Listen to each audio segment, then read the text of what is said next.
안녕하십니까. 진세골 사랑의 집 이사장 주수일입니다. 모든 사람은 행복을 원합니다. 그런데 행복한 사람은 그렇게 많지가 않습니다. 그런데 이렇게 되는 가장 큰 이유는 인간들의 행복에 대해서 잘못 생각하는 것이 많기 때문입니다. 우선 행복이란 무엇인가 하는 행복의 정의에 대해서 잘못 생각을 하고 있습니다. 그래서 평생 행복의 그림자에는 쾌락과 재미와 편안함을 쫓다가 진짜 행복의 실체인 기쁨과 보람과 평안이라는 수준 높은 행복을 찾을 기회와 시간들을 다 잃어버리고 마는 것입니다. 그런데 이것 말고도 인간들이 행복에 대해서 또 오해하고 있는 것들이 있습니다.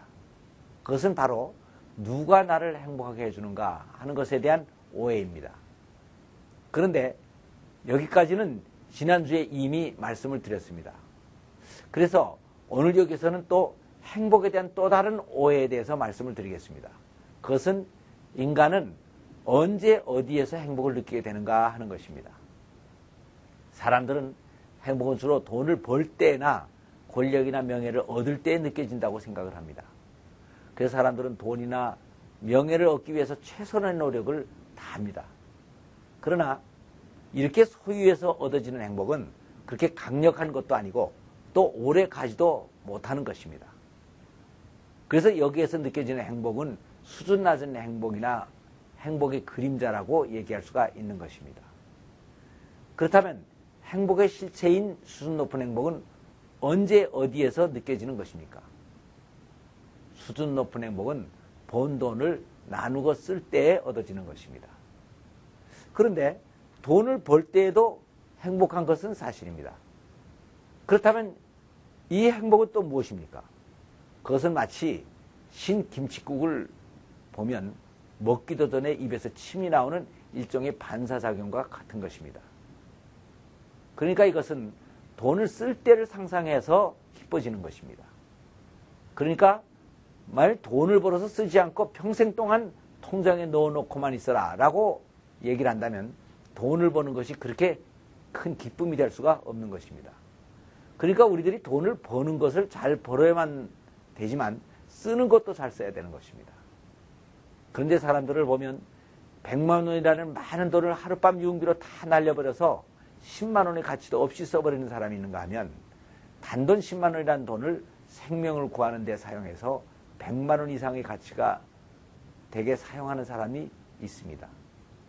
저는 지나간 몇십 년을 돌아보면서 제가 생각을 하기에도 돈을 상당히 효과적으로 잘 썼다고 생각되는 몇 번의 케이스들이 있습니다. 그 첫째는 제가 어머님의 생일 선물로 밍크 코트를 하나 사드린 것이었습니다. 그때가 70년대였으니까 밍크 코트가 그렇게 흔하지도 않을 때였고 또 값도 100만 원이 넘었으니까 적은 돈이 아니었습니다. 그래도 크게 마음을 먹고 아내와 상의를 하여 하나 사드렸는데 어머님이 기뻐하신 것은 물론 제가 생각했던 것 이상으로 아주 황홀해 하셨습니다. 그래서 그 후 매 겨울마다 그것을 입고 나가시며 우리 아들과 며느리가 이걸 사줬다고 친척들과 이웃들에게 너무 많이 자랑을 해서 저희 부부는 아주 대단한 효자로 소문이 나게 됐습니다. 그래서 지금은 어머니가 돌아가신 지가 20년이 넘었는데도 그때 일을 생각만 해도 항상 제 마음이 뭉클해지고 뿌듯해집니다. 그리고 또 하나 더 생각나는 것이 있습니다. 전 결혼을 하고 살림을 나서 살다가 아버님이 돌아가시자 다시 집에 돌아와서 어머님을 모시게 됐습니다. 그래서 결혼을 하지 않고 그때까지 살고 있었던 남동생과 여동생과 어머님의 생활비를 제가 어머님께 직접 드리게 됐었습니다. 그런데 어머님은 아들에게 돈을 받는 것이 그렇게 자연스럽지가 않아 보였습니다. 그래서 저는 남편이 주는 돈은 누워서 받고 아들이 주는 돈은 서서 받는다는 옛말이 생각이 났습니다.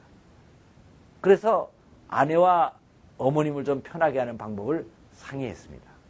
그랬더니 아내가 그렇다면 매달 돈을 드릴 때 우리 부부가 큰절을 하면서 돈을 바치는 형식을 취하면 좋지 않겠느냐고 아이디어를 냈습니다. 그래서 그 후에 저희 부부는 매달 어머님께 큰절을 하면서 생활비를 드렸습니다.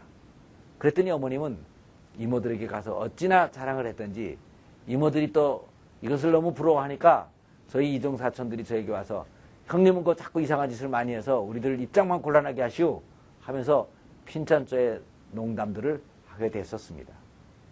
그런데 지금은 어머님이 돌아가신 지도 15년이 넘었고 그렇게 기쁨을 드리는 일을 더 이상 할 수가 없습니다.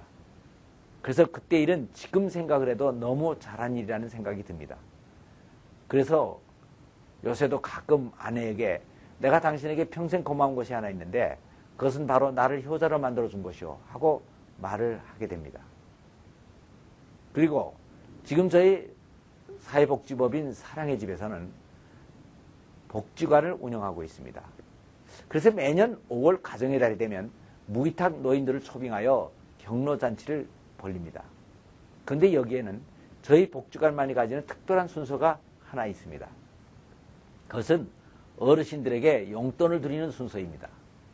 100명 가까운 어르신들이 참석을 하는데 이땐 20명 가까이 되는 복지관의 직원들이 다 한복을 입고 나와서 어르신들에게 큰절을 하고 용돈 봉투를 드립니다. 그리고 제가 이 용돈의 유래를 설명합니다. 옛날에는 제가 어머니께 큰절하며 이렇게 용돈을 드렸던데 이제는 돌아가셔서 더 이상 드릴 수가 없고 대신 여러 어르신들을 부모님이라고 생각하며 드리는 것이니까 기쁘게 받아달라고 설명을 합니다.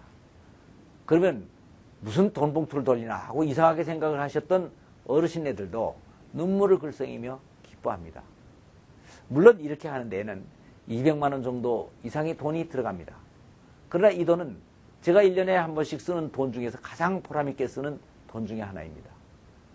그래서 옆 교회 목사님이 이것을 와서 보시더니 우리 교회도 이 일에 동참하시겠다고 하셔 제가 2, 3만 원씩 주던 용돈이 이제는 5, 6만 원으로 늘어나서 어르신네들이 더 행복해졌습니다. 돈은 볼 때에만 행복한 것이 아닙니다. 나누고 쓸 때 더 행복해지는 것입니다. 다음은 행복은 어디에서 누리는 것인가 하는 오해를 한번 풀어보도록 하겠습니다. 아이들이 부모님들에게 용돈을 받으면 어디로 갑니까? 주로 만화가게나 오락실로 갑니다. 그것에서 재미를 주기 때문이죠. 그런데 어른들은 돈을 벌면 어디로 갑니까? 유흥장이나 휴양지로 갑니다. 그것에서는 재미와 쾌락을 주는데 이것을 행복이라고 생각하고 있기 때문입니다. 그런데 이 재미나 쾌락은 행복의 실체가 아니고 그림자라고 이미 지난주에 말씀을 드렸습니다. 그래서 진정한 행복을 얻을 수 있는 곳은 오락실이나 유흥장이 아니고 사랑하는 인간관계가 있는 가정이나 교회입니다.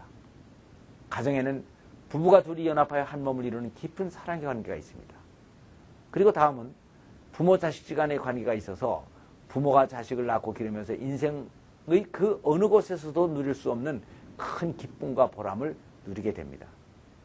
다음 교회에서는 하나님을 만나 뵙고 죄 용서를 받고 평안함을 누리게 되고 사역을 하면서 보람을 얻게 되고 성도의 교제를 통해서 수준 높은 행복을 얻게 되는 것입니다. 그래서 우리들이 정말 행복해지기를 원한다면 이 가정과 교회에 더 많은 시간과 관심과 노력을 투자해야 됩니다. 그런데 현대인들의 생활의 흐름을 보면 직장에서 열심히 일을 해서 돈을 벌고 휴양지나 오락시설이나 유흥장에 열심히 가서 그 돈을 다 쓰고 다시 시장에 돌아와서 일을 합니다. 이것이 바로 현대인들의 생활의 패턴입니다.